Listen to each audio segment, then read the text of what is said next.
Hi, and welcome to the Australian Women Speakers live stream show, um, where we showcase fantastic Australian women speakers, of which there are so many. There's no excuse not to have a woman on your stage.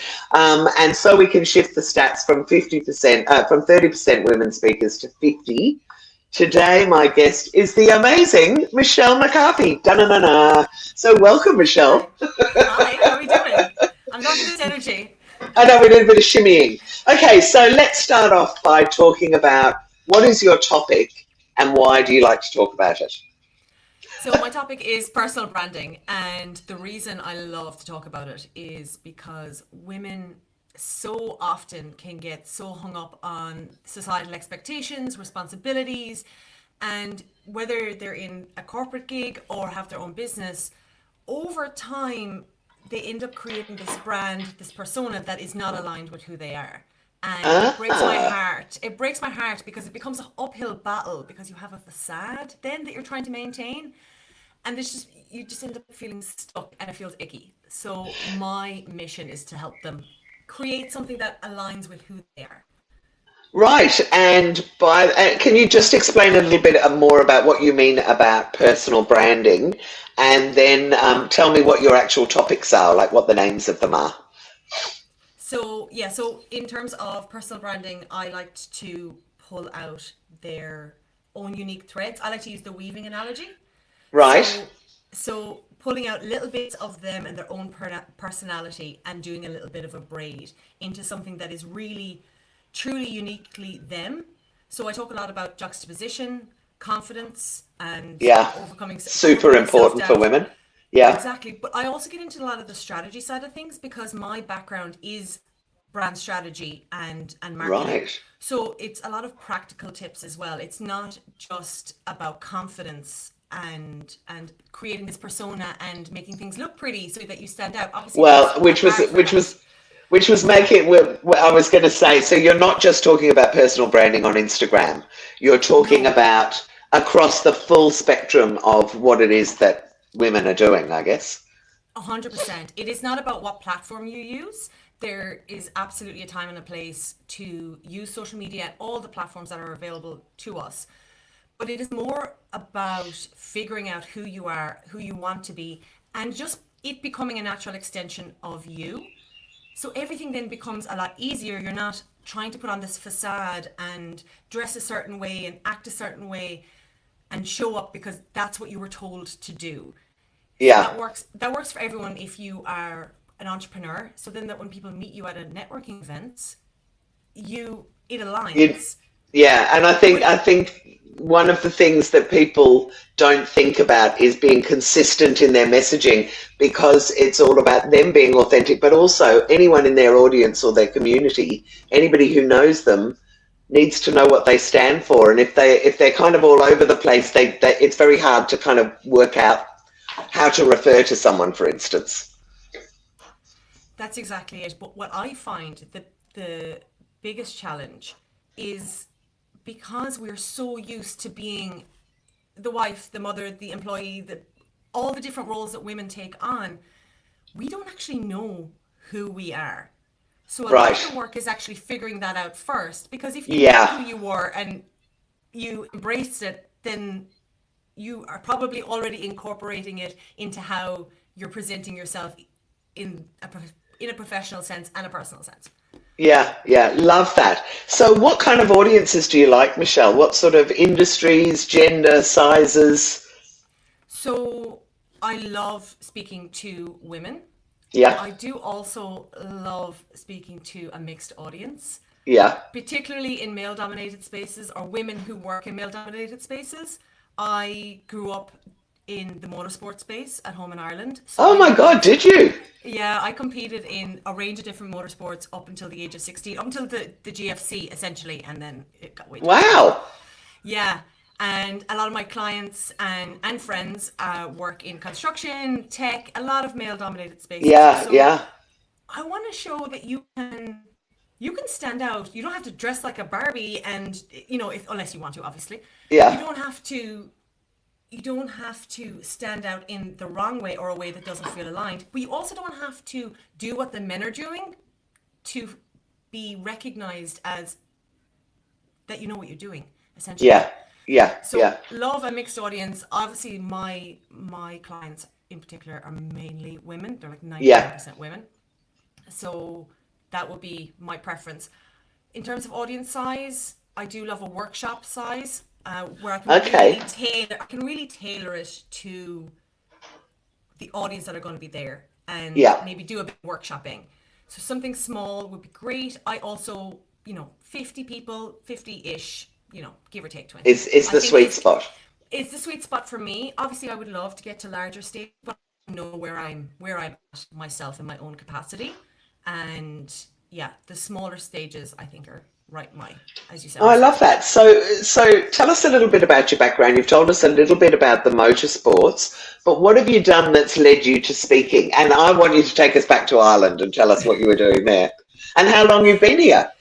So I've been here 8 years. It'll be 8 years in February.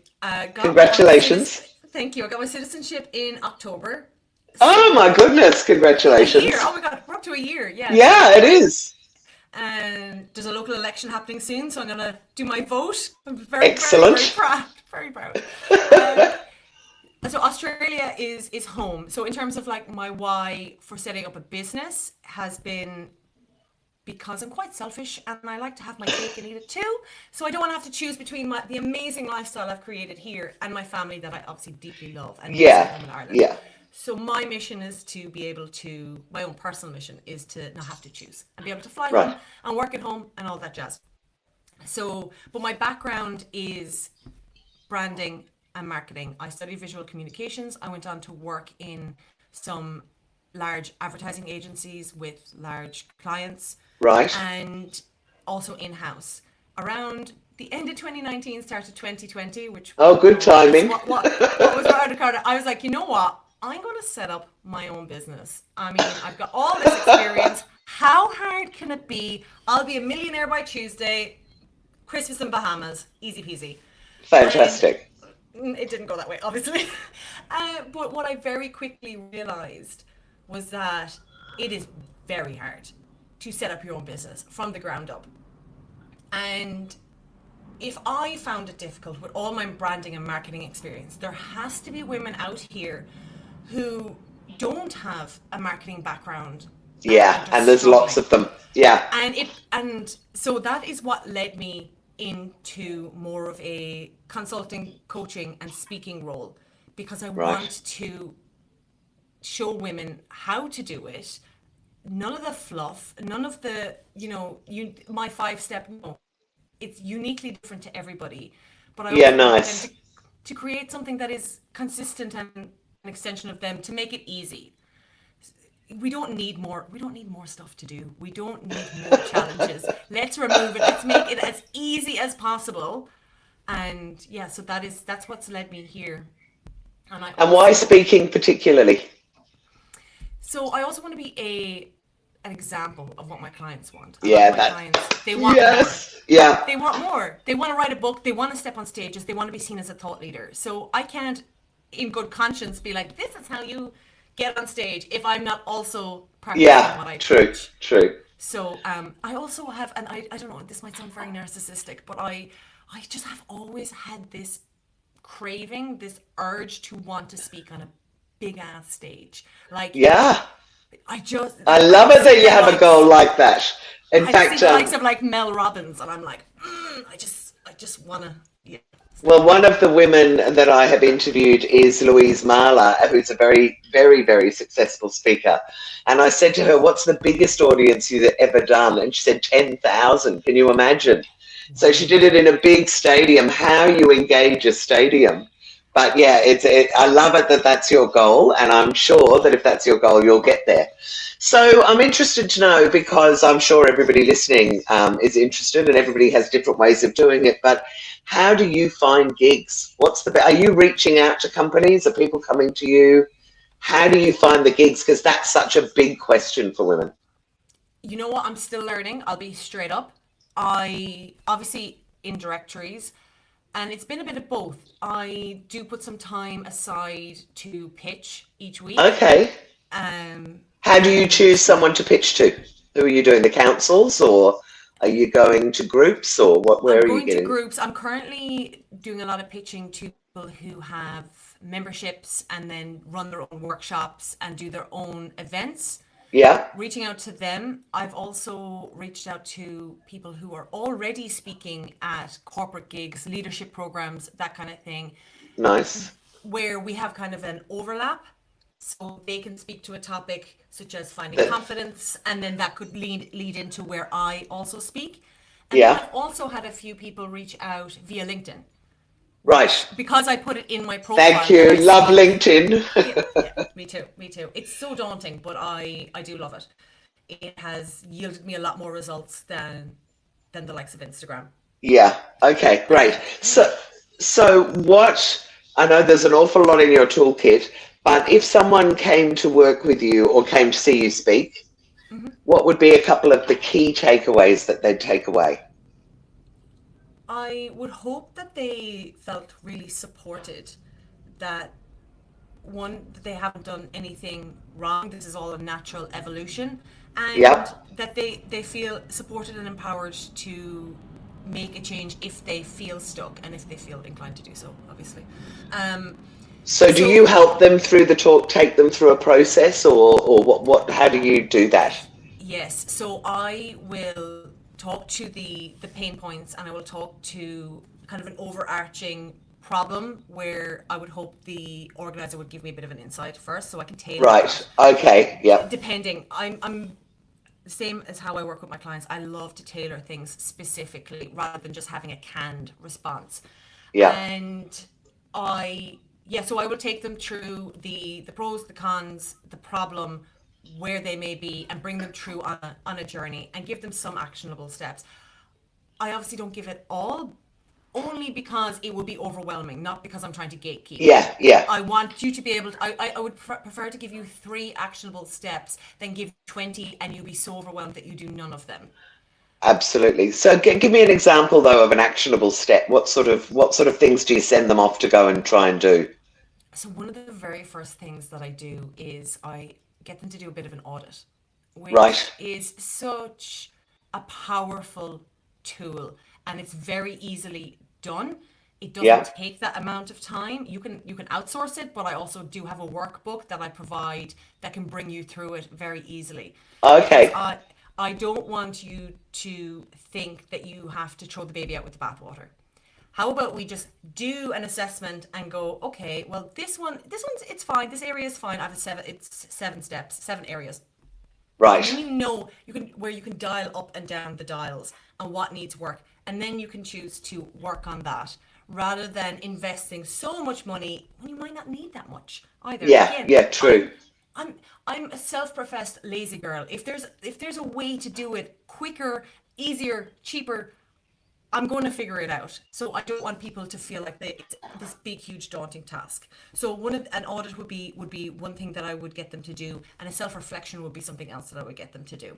Again, that's Right. why a Nice. smaller audience can work really, really well. And I Yeah. also love to workshop. Just pull somebody out of the audience and ask them what their struggles are, which most people in the room will probably relate to, and from there give them actionable steps on to That's nice. understand. The interaction I think is really nice when you're speaking. Yeah, I love interaction. I don't want to feel like I'm talking to a brick wall. Yeah, very true, very true. So, have you, in your experience of speaking, had any kind of standout? I'm looking for a memorable speaking experience that maybe you could share, or one or two. Yes, I had one which was quite upsetting actually. Oh, I no, not in a bad way. In a I felt really, really proud of what I had done. I yeah, spoke to a very, again, quite a small audience, and spoke about confidence, and spoke about how these were all business owners, how we Frankenstein it at the start, because we're all, trying to bootstrap it. We're trying to get into absolutely. the Yeah, internet. We all do it, and you end up somewhere down the line going, this is not what I had planned. This is not what I envisioned. You end up resentful, and you can you can just feel like you're bashing your head against a brick wall, because you're like, this is wasn't my idea. I left my corporate job to build my dream, and where am I at? Anyway, I'd spoken to that, and I'd spoken about confidence and realigning it. And I had a woman come to me afterwards and was like, that I had hit the nail on the head, and she had felt so disconnected from her work in recent time that she didn't know what to do, and she was not showing up as her best self to her clients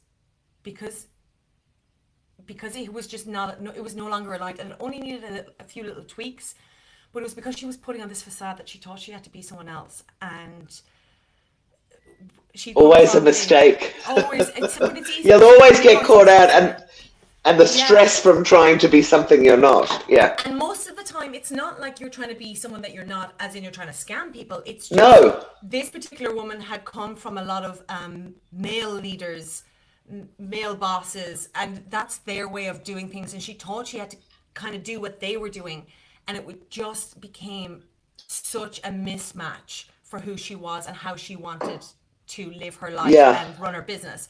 So we worked together for a little while to kind of realign things, which was really, really good, and she's doing fantastic now.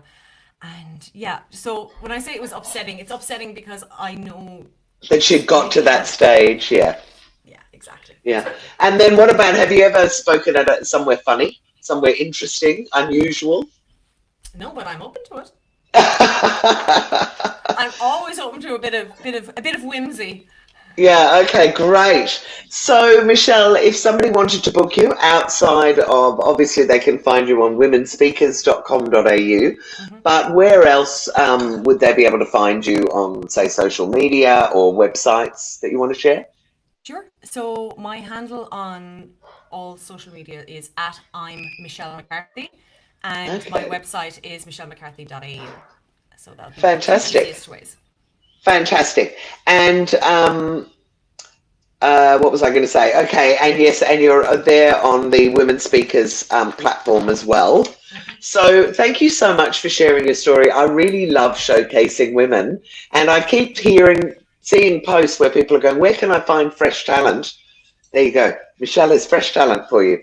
So thank you so much for doing this interview today. I just want to encourage anybody that might be watching, if you need a speaker, then go to womenspeakers.com.au. You don't have to pay a commission. You can contact the speaker directly, and you can search by topic and location. So you can find someone who will talk about your particular, whatever your area of interest is. You're also welcome. We've got a LinkedIn group and a Facebook group under Australian Women Speakers. You're very welcome if you're looking for a speaker. And you can't find them in the directory, go and do a post into the group, and I can guarantee you'll get a lot of responses. I think I saw one today with 106 different responses, so that'll give you an indication of the popularity and how many women want to speak. And if you are a speaker, a woman speaker, I would encourage you to get signed up to the directory as well. So Michelle, again, thank you so much, and I hope this gets you a gig. Yay, me too. Thank you so much, Jules. I really, really appreciate this. My absolute pleasure. Done. Okay. Thank you so much. Now that will be on